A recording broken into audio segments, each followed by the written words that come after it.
Le hablaremos en este momento de Dustin Muñoz, quien es egresado de la Escuela Nacional de Bellas Artes. Es doctor en filosofía por la Universidad del País Vasco, donde obtuvo altos honores por su tesis La estética de lo feo en las pinturas negras de Goya. Tiene maestría y metodología de la investigación científica por esta universidad, una licenciatura en filosofía, graduándose con honor de magna cum laude también en esta universidad. Primer premio de pintura en múltiples concursos y bienales. Ha realizado 5 exposiciones individuales y ha participado en múltiples exposiciones colectivas. Le vamos a dejar entonces con un fuerte aplauso con el maestro Dustin Muñoz. Muy buenos días, buenas tardes. Gracias por participar como público de esta exposición. Viendo yo ayer la conferencia magistral del profesor Alejandro Arbelo, se me ocurrió traer también mi bolsa con algunos libros, pero quizás no los necesite citar.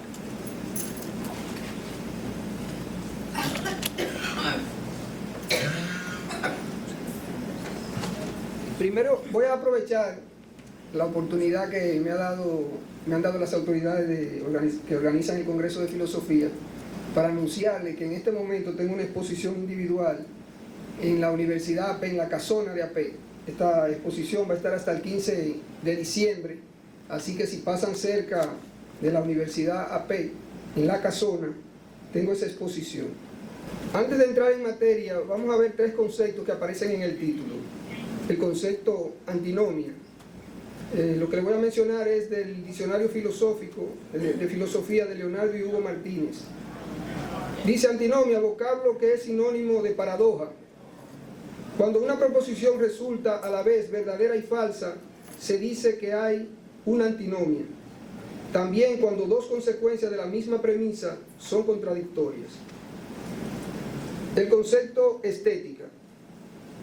Reflexión filosófica sobre las valoraciones generadas por las apariencias de las cosas después del acto de la contemplación. Ahí vamos a tomar en cuenta el desinterés y la finalidad sin fin que aparece en la crítica del juicio de Immanuel Kant y otros autores del siglo XVIII. En este caso, esta reflexión es del libro La contemplación estética de lo feo, que mencionó el profesor Abreu, que es de mi autoría. Y el concepto de arte conceptual. El arte conceptual, en esta cita es de Sol LeWitt y está sacada del libro Conceptos de Arte Moderno de Nikos Stankos. Dice así: en el arte conceptual, la idea o concepto es el aspecto más importante de la obra. Toda la planificación y decisiones se hacen por adelantado y la ejecución es un asunto rutinario. La idea se convierte en la máquina que hace el arte. Esta cita está en la página 215 del libro citado. De manera que se trata de una corriente artística donde la idea es más importante que el objeto y en la que la obra se define por su concepto más que por la forma o su materialidad. Dicho esto, podemos entrar entonces a la reflexión que hemos titulado Problemas antinómicos entre estética y arte conceptual. La estética como disciplina mantiene en potencia una relación estrecha con el arte. Una relación que puede parecer, en primera instancia, que se encuentra fuera de toda discusión. Sin embargo, no es así. Se trata de una relación condicionada y es oportuno establecer sus límites. Lo primero es que la estética no se limita al campo exclusivo del arte. Tampoco el arte se reduce a los espacios exclusivos de la estética. Un texto de estética como disciplina puede perfectamente sobrevivir sin tocar el mundo de las manifestaciones artísticas. De la misma manera que en un lejano bosque, apartado de la civilización, ¿Puede un sujeto tener experiencia estética ante un paisaje de la naturaleza, la cascada de un riachuelo o ante el canto alegre de un ruiseñor, sin tener conocimientos de arte y sin haber asistido nunca a un concierto o a un museo? Un texto de estética como disciplina puede perfectamente sobrevivir sin tocar el mundo de las manifestaciones artísticas. Puede sin duda alguna un campesino de monte adentro tener una contemplación estética ante el sonido de las aguas golpeando las rocas de un arroyo, sin tener conocimiento alguno sobre la música.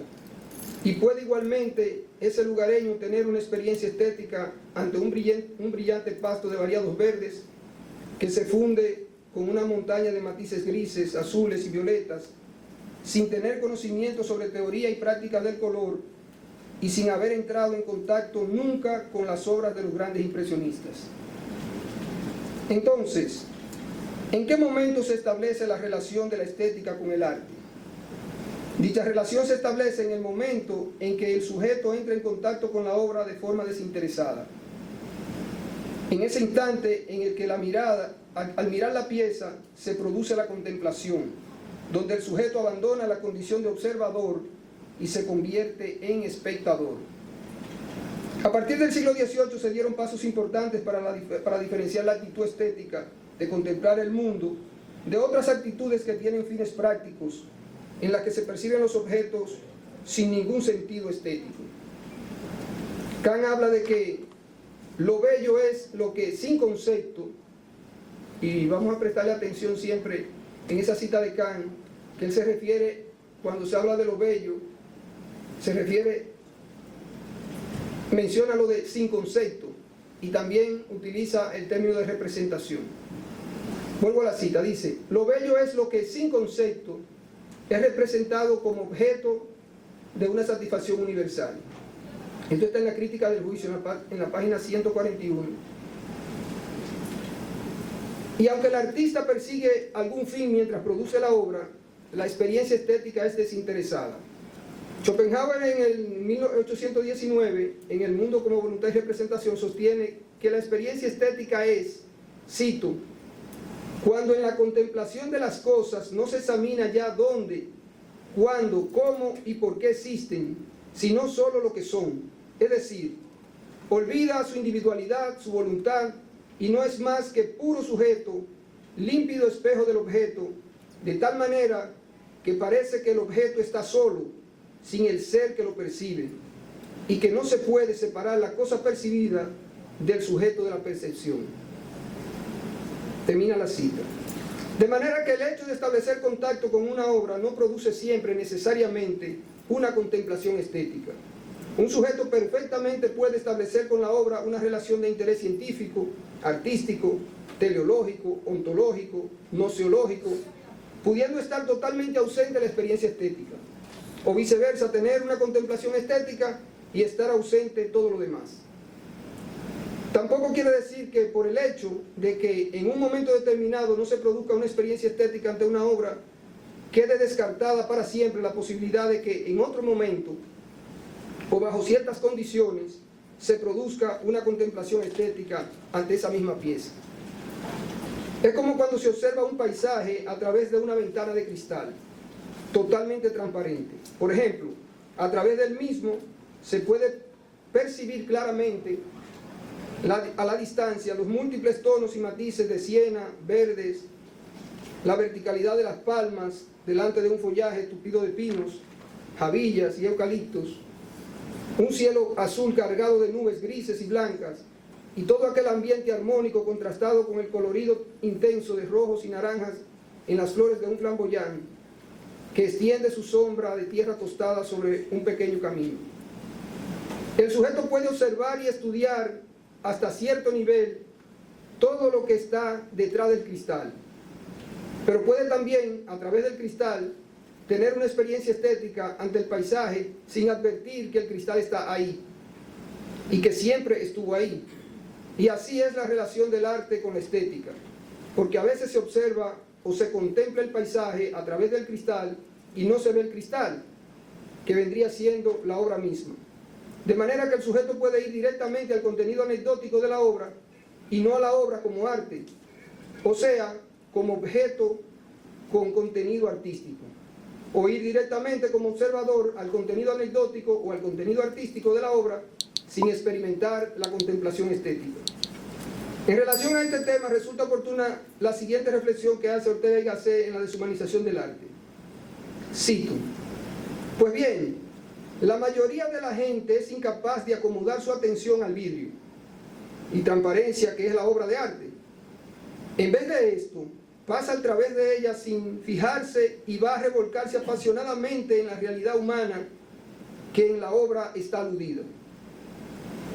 Si se le invita a soltar esta presa y a detener la atención sobre la obra misma, dirá que no ve en ella nada, porque en efecto no ve en ella cosas humanas, sino solo transparencias artísticas, puras virtualidades. Eso está en la deshumanización del arte. En ese sentido, la relación de la estética como experiencia, porque es bueno explicar esto, la estética como parte de la sociología, tanto cuando se va a hablar de la disciplina se le llama estética, pero también a la experiencia se le llama estética, diferente a lo que pasa con ética y moral, que se hace una distinción para hablar del objeto de estudio y de la disciplina. En este caso, tanto la disciplina como el objeto de estudio, igual la gente lo trata como estética. Ahora me refiero, en ese sentido, en la relación de la estética como experiencia. Con todo tipo de arte siempre será una relación en potencia, no en acto. Esta está condicionada por las expectativas que se tienen respecto a las reacciones de los sujetos ante las creaciones de sus iguales. Ya se sabe que ante una obra de arte o incluso ante un objeto cualquiera, sea este artificial o natural, el sujeto puede tener una experiencia estética. Ahora bien, ¿en qué instante, en ese instante de la contemplación, el sujeto reconoce una vivencia específica que no necesita para consumarse de una toma de conciencia respecto a la lógica de lo contemplado? Ello así porque la experiencia ante el objeto, desde el punto de vista estético, constituye un hecho inmediato que no da tiempo a formular reflexiones de carácter racional. Ciertamente, el sujeto en calidad de observador, al escapar del impacto de la condición estética, busca o más bien puede buscar razones cognitivas que le permitan comprender el origen y la esencia que produjeron esa experiencia cautivadora. Y en ese afán por comprender su estado de arrebato, trata de disecar la experiencia estableciendo analogías en función de valores conocidos, y lo hace en el marco de las palabras establecidas que fungen como predicado de los juicios estéticos. En ese escape de la contemplación, el sujeto también se puede interesar por cuestiones lógicas, ya que esas palabras representan conceptos. De manera que todo puede ser contemplado estéticamente, pero no siempre las cosas se miran así. Cuando los objetos son observados más allá de las apariencias, pensando en la utilidad y en la razón, interviene, por ejemplo, cuando se observa una obra pensando más en el autor que en la obra misma, o sea que el interés es la firma del creador, lo que ella vale o representa material o económicamente, se está lejos de una mirada estética. Situación esta que se presenta en la observación de falsificaciones, copias, réplicas o aproximaciones de obras de insuficiente calidad técnica que por años o por meses provocan supuestas emociones estéticas mientras se tenían como obras originales. También es pertinente destacar el hecho de que al realizar un trabajo sobre estética o sobre obras de arte, no siempre está presente en el proceso la experiencia estética del escritor que aborda las obras. Muchos emiten juicios normativos que en nada los acercan al ámbito de la estética. Incluso algunos escritores producen trabajos teóricos sobre obras de arte, aún delante de las obras mismas, que no necesariamente muestran juicios estéticos como resultado del contacto con las piezas. Y por el contrario, en otras ocasiones, en medio de estudios sobre historia del arte, puede el investigador pasar de la observación del objeto a la contemplación estética, pasar del proceso de análisis sobre la contextualización iconográfica de la obra, de la identificación de códigos, técnicas, simbología correspondiente al contexto de su creación, y abandonar momentáneamente su oficio de historiador y quedar preso de una experiencia estética. La siguiente cita de Schaeffer refleja el espíritu de lo planteado en esta reflexión sobre el particular. Cito: en general, cuando un especialista estudia un cuadro con el fin de determinar su autoría, no lleva a cabo una actividad estética, pero ciertamente durante su examen sucede en más de una ocasión que se descubre sin querer preso de una actividad apreciativa y por tanto estética.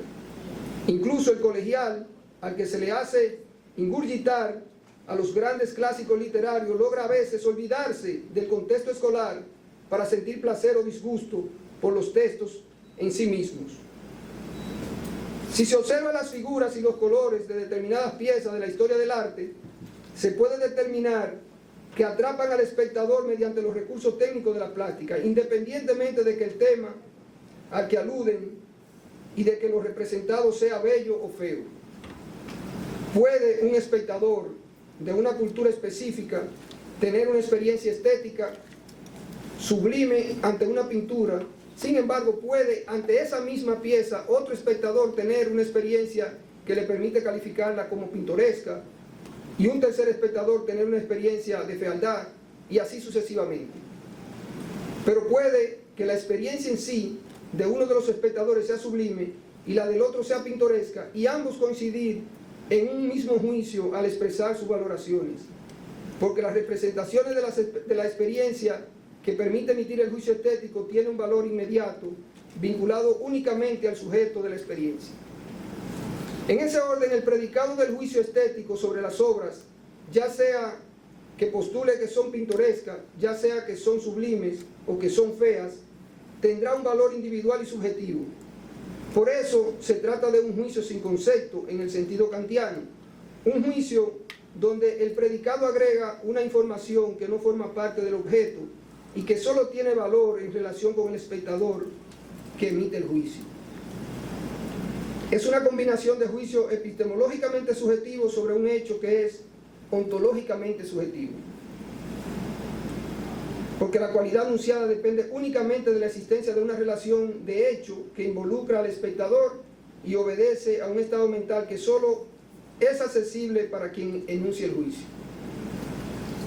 Quiero que me permitan ahora leer esta reflexión que presenta Immanuel Kant en la crítica del juicio.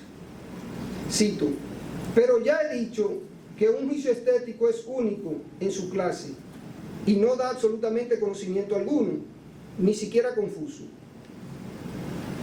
No da conocimiento alguno del objeto, conocimiento que ocurre solamente mediante un juicio lógico. En cambio, refiere la representación mediante la cual un objeto es dado solamente al sujeto y no hace notar propiedad alguna del objeto, sino solo la forma final de la determinación de las facultades de representación que se ocupan con éste. El juicio se llama estético también solamente porque su fundamento de determinación no es ningún concepto, sino el sentimiento del sentido interno, de aquella armonía en el juego de las facultades del espíritu en cuanto solo pueden ser sentidas. En cambio, si se quisiera dar el nombre de estético o conceptos confusos y al juicio objetivo que de ellos se funda, tendríamos un entendimiento que juzga sensiblemente o un sentido que representa sus objetos mediante conceptos, ambas cosas contradictorias entre sí. Termina la cita. Aunque el arte y la estética constituyen cuestiones independientes, sin conexión alguna en el ámbito ontológico estricto, como tal, el ser humano, en su potencial condición multidisciplinaria, encuentra vínculos en el ámbito epistémico. Así se recurre muchas veces en el lenguaje, por ejemplo, al uso de la expresión propuesta estética de la obra, cuando en realidad y en el contexto del uso de tal expresión se está aludiendo más bien a la propuesta artística y no a la cuestión estética. De esa manera, en la crítica de arte muchas veces se insiste en mantener unidos el arte y la estética, incluso en ocasiones en que estética y arte no disponen de espacio de acercamiento. Ante una obra de arte es posible que surjan juicios, eso es incuestionable. ¿Pero qué tipo de juicios? Una diversidad de juicios que pueden ser epistémicos, técnicos, tecnológicos, normativos, estéticos, artísticos, históricos, iconográficos, iconológicos, filosóficos, etc. No se trata solo de juicios estéticos. Por lo tanto, se puede hablar de arte sin que ello implique necesariamente cuestiones estéticas. El valor estético que el espectador atribuye a las obras de arte surge de un hecho ontológicamente subjetivo, y el juicio estético que se expresa sobre ella también es subjetivo, desde el ámbito nociológico. El resultado de la experiencia estética consumada ante las obras de arte se conoce a través del juicio que emite quien vive la experiencia.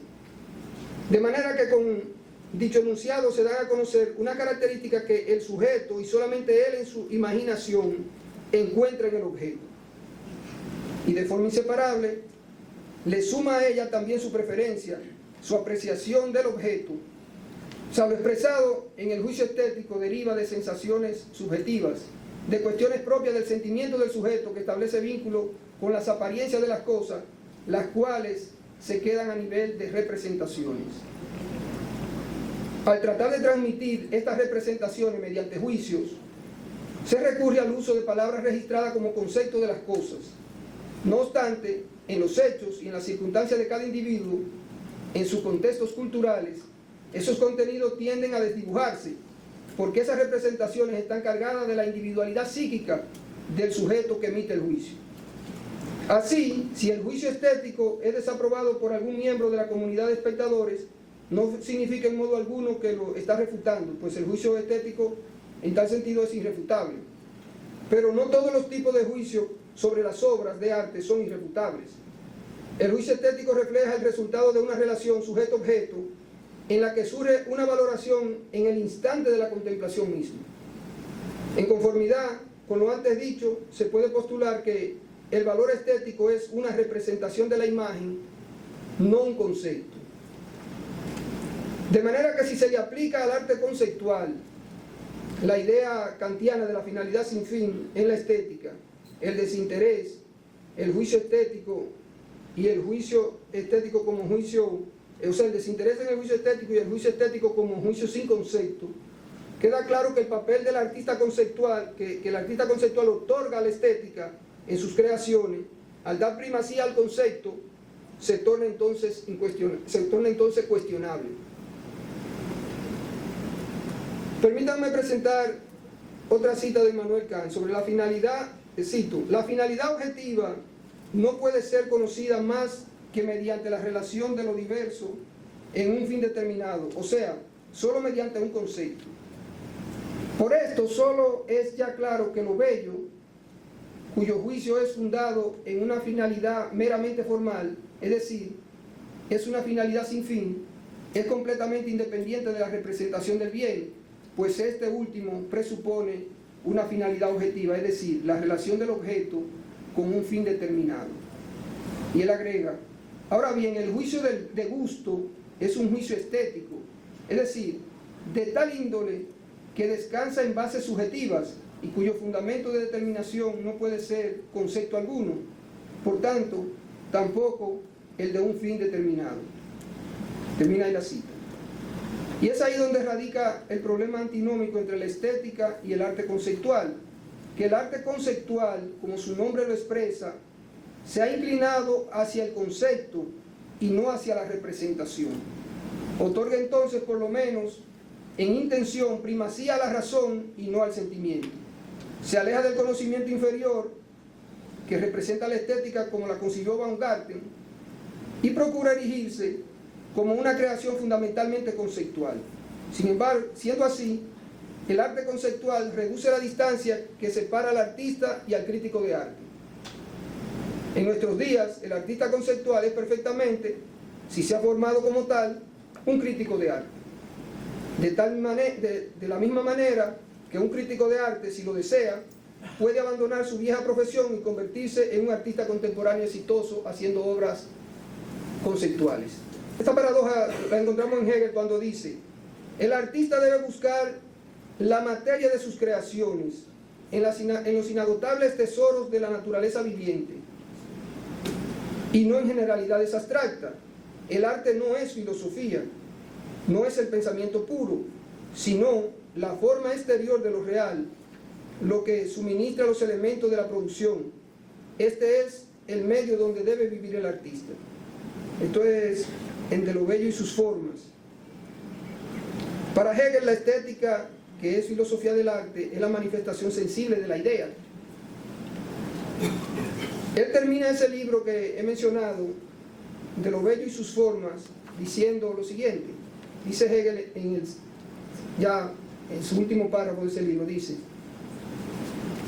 el arte, en virtud de su naturaleza, no tiene otro destino que manifestar, bajo formas sensibles y adecuadas, la idea que constituye el fondo de las cosas. Y la filosofía del arte, por consecuencia, tiene como fin principal aprender, mediante el pensamiento abstracto, esta idea y su manifestación bajo la forma de lo bello en la historia de la humanidad. De todas maneras, el ideal de consenso que persigue la sociedad es, desde mi punto de vista, solo una aspiración. No se puede consumar porque el concepto en sí no es el resultado de un pensamiento abstracto puro, sin contaminación sensible. De manera que la palabra que hace de la función de predicado en un juicio estético siempre está condicionada sensiblemente por las representaciones específicas que, en función de las cuales cada sujeto le da contenido a tal vocablo que representa un predicado sin concepto. De modo que si la comunicación que persigue consenso, que ha creado estructuras para ello y que se realiza mediante juicios con conceptos, surgen sin múltiples interpretaciones, ¿qué no podrá suceder en el mundo íntimo de las experiencias estéticas de cada espectador, que a partir de valoraciones individuales emite juicios conformados por predicados sin conceptos? De ello solo se puede esperar las más variadas interpretaciones de la condición humana. Lo que se hace evidente a través de la historia del arte, en tanto los sujetos que aprenden una técnica prefieren mostrar lo que habita en su mundo interior mediante el recurso de la imagen, debido a las limitaciones de las palabras para hacer sensibles las ideas más puras. Por esa razón se torna tan difícil la comunicación de los sentimientos a través de un lenguaje sustentado en una aspiración de consenso como la que se percibe a través del concepto. Entonces estamos ante una cultura donde con frecuencia lo presentado y aceptado como arte puede ser un impacto de provocación y nada más. El impacto necesario para llamar la atención, donde el artista exitoso puede ser solo un denunciante atrevido de situaciones, un constructor de propuesta visual técnicamente muda, que demanda ser justificada con el uso de signos arbitrarios del lenguaje, recurriendo al discurso a través de una literatura compensatoria. Pues el artista conceptual está combinado muchas veces a escribir una justificación teórica que debe ser colocada a la entrada de su exposición como irremediable complemento de ella, para que el público la lea y obtenga a priori lo que la exhibición aspira a lograr. En consecuencia, se trata entonces de un arte conceptual, no visual. Una cuestión claramente contradictoria, pues, se convoca al público a una exposición de artes visuales donde lo conceptual tiene primacía y lo visual pasa a un segundo plano. Y en ese contexto es lógico que el público permanezca más tiempo leyendo el manifiesto y la ficha de las obras que observando las piezas mismas. Ante ese panorama, y sin restar mérito a la novedad en esas producciones, ellas deben ser vistas con reserva y escepticismo en el espacio esencial propio de las artes plásticas o de las artes visuales, y también en el ámbito correspondiente a la experiencia estética. Tal primacía a los caminos conceptuales respecto a los visuales genera un problema antinómico. Ya desde tales propuestas se concibe la estética en el arte y el propio arte como pasado o como muerte. Se perfila de ese modo un supuesto falso en el uso de la expresión, la estética de las producciones artísticas conceptuales.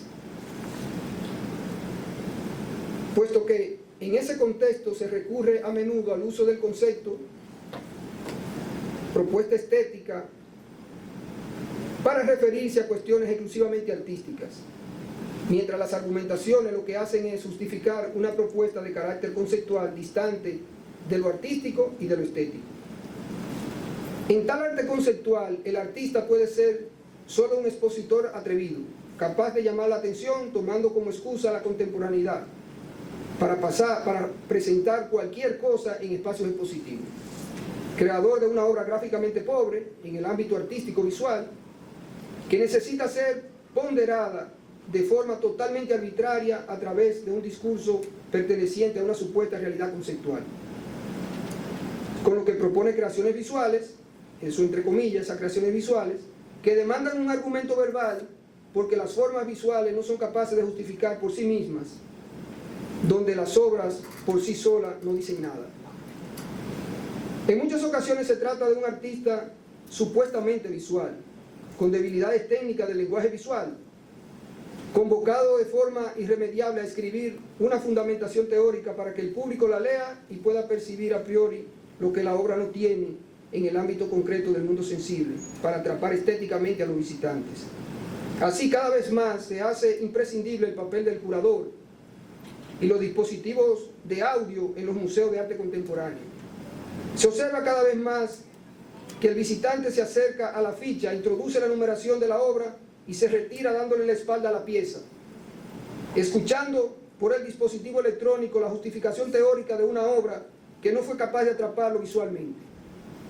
Y así se va desplazando de una ficha a la otra con un dispositivo en el oído hasta terminar el recorrido en un tiempo relativamente corto en comparación con la dimensión del museo y la calidad de las obras conceptuales expuestas. Todo esto es totalmente contrasta con lo que pasa en los museos tradicionales.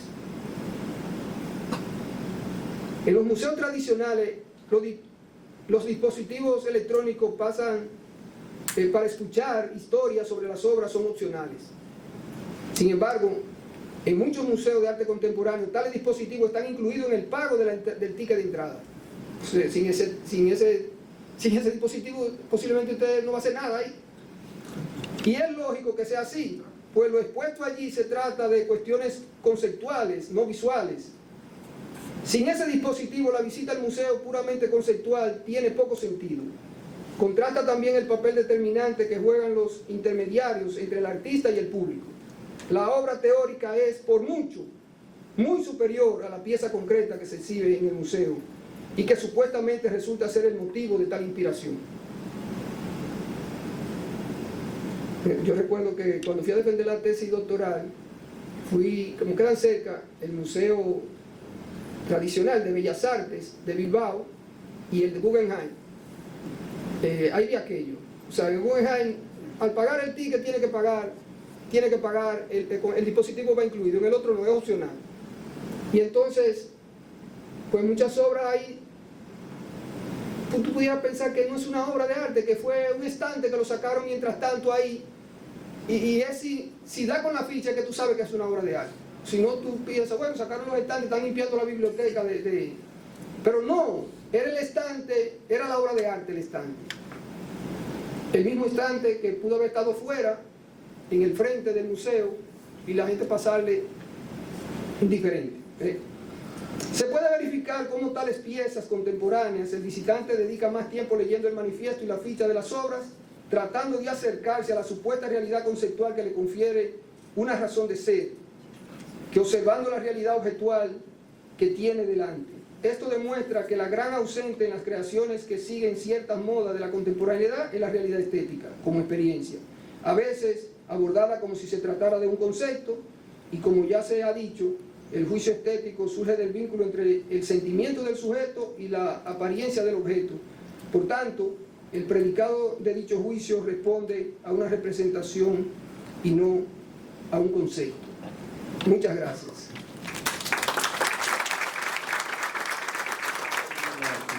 Gracias del alma. La Universidad Autónoma de Santo Domingo, la Facultad de Humanidades y de manera muy particular y especial la Escuela de Filosofía le agradece a usted el trabajo y la hermosísima conferencia de que hemos sido testigos en esta tarde. Por asunto, gracias Agustín. Sí. Una sola pregunta ya. Venga Norberto. Muy bien. Desde aquí mismo. Ok. Una preocupación que tengo magnífica conferencia. Como yo recibí muy pocas cosas de estética, que fue con Pedro Mir Estética, que había un grupo que estaba Miguel Fonseca, la asocié todas esas grandes figuras. Y yo me acuerdo que don Pedro Mir, que era que la ofrecía, que después sacó el libro Apertura a la Estética, como producto de esa experiencia de ese gran grupo académico, estudiantes éramos. Él decía que la estética no estudia la manifestación de lo bello en la naturaleza, sino en la obra de arte. Aquí viene entonces la pregunta que está asociada con este criterio. El artista como creador, en la manera en que está creando, ¿qué vibraciones emocionales se van produciendo asociadas con la posibilidad de sus futuros espectadores? Esa es una preocupación que siempre la tengo. Bueno, mire, cuando ya no va ni el filósofo ni nada de eso, pues me toca la pregunta ahí como al artista, la experiencia que vivo como artista. Pues muchas veces yo creando una obra, tengo momentos de experiencia estética con mi obra, con algún fragmento de la obra, con un recurso que he utilizado, me puede atrapar y yo durar horas ahí. Y a veces la obra que pensaba terminar en un tiempo, que tenía programado terminar en un tiempo, pues no sucede así, porque me quedo atrapado en el recurso ese. Y yo digo, necesito continuar la obra, pero la obra, este recurso que me llama la atención, interfiere en la obra. Un efecto que se ha creado ahí que me ha atrapado, pero yo tengo que eliminarlo muchas veces, esa parte que aparece en la obra que es interesante y que me atrapa. A veces uno juega con eso, o sea, porque el artista, a diferencia del espectador que se para delante del cuadro sin el problema que tiene el artista, pues yo tengo el problema es que tengo que crear la obra y puedo vivir experiencia estética. El espectador no, el espectador se para o se va, una de las dos. Pero no tiene la obligación que tengo yo con la obra que tengo que tener, supuestamente la voy a terminar. Entonces, sí, uno se da esas experiencias así, que tiene un rato donde tú estás en el mundo del arte, pensando en los recursos técnicos, en la aplicación del color, en teoría del color, todo eso que no está en el ámbito de la estética, y que posiblemente no me atrape en el ámbito de la estética, sino que sea algo más mecánico. Y en otro momento yo durar horas sentado delante del cuadro teniendo experiencia estética, cuando alguien dice, ¿por qué tú no estás pintando? Si entra alguien al taller dice, ¿sabes que esa obra la están esperando? Tienen que entregarlo, tiene una exposición, y mira, tú estás sentado contemplando la obra. Mi esposa que me escucha que está por ahí, ella sabe que es así. Oye, tú tienes exposición tal día, tú tienes un compromiso tal día, y tú no te veo que está haciendo nada. Claro, quedé atrapado estéticamente porque tengo derecho también.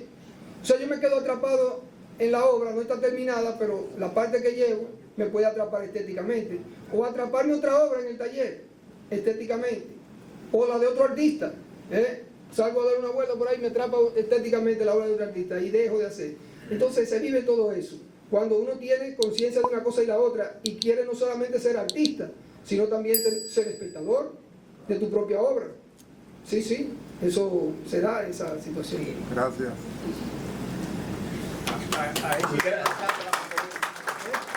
Acaba de sintetizar la conferencia. Gracias, maestro Morla. Gracias, maestro Dustin Muñoz.